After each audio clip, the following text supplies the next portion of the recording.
సునాద స్వరము జూలై 8.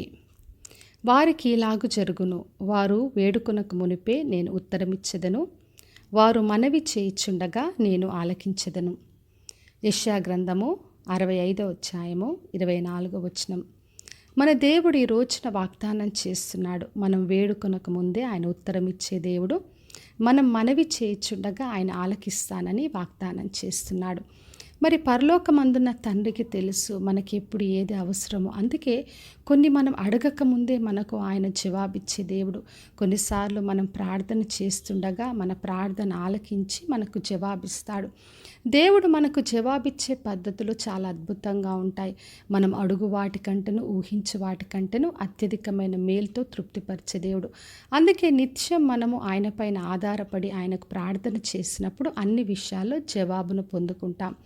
మరి యోహాను సువార్త 5వ అధ్యాయంలో చదివినప్పుడు బెతెస్దా కోనేరు దగ్గర మరి కొన్ని సంవత్సరాల వ్యాధితో ఉన్న వ్యక్తి ఉన్నాడు. మరి యేసుక్రీస్తు ఆయన దగ్గరికి వచ్చి స్వస్థపడగోరుచున్నావని చెప్పి అడిగి ఆయనను స్వస్థపరిచాడు.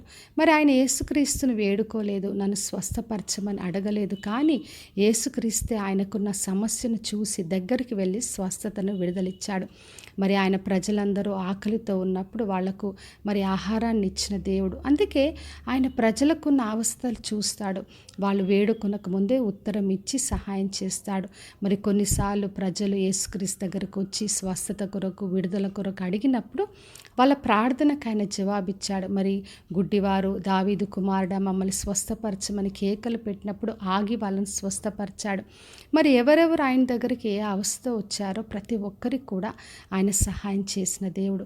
కాబట్టి మనము విశ్వాసంతో దేవుని ఆశ్రయించినప్పుడు ఆయన తప్పక మనకు జవాబిస్తాడు.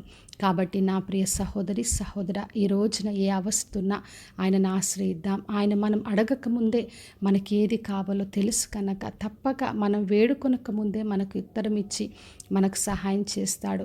మనము ప్రార్థిస్తూ కనిపెడుతూ అడిగినప్పుడు ప్రతి విషయంలో మనకు జవాబిచ్చే దేవుడు. అది కుటుంబ విషయమైనా, పిల్లలైనా, చదువులైనా, వ్యాధులు, రోగములైనా, మనకున్న సమస్య ఏదైనా, ఆర్థిక సమస్యలైనా అన్ని విషయాల్లో తోడుగా ఉండి సహాయం చేసే దేవుడు. కాబట్టి విశ్వాసంతో ఆయనను ఆశ్రయించి ఆయన ద్వారా జవాబును పొందుకుందాం. ప్రార్థన చేసుకుందాం. పరలోకమందున్న మా తండ్రి, మా దేవ, ఈరోజు ఇచ్చిన వాగ్దానం కొరకే వందనాలు.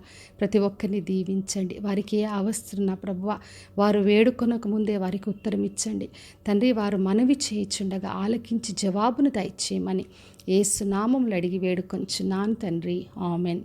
ఈ శుభవచనము వినుచున్న ప్రతి ఒక్కరి జీవితంలో నెరవేర్చబడునుగాక. నేను మీ ప్రియ సహోదరి మంజులా చరణ్.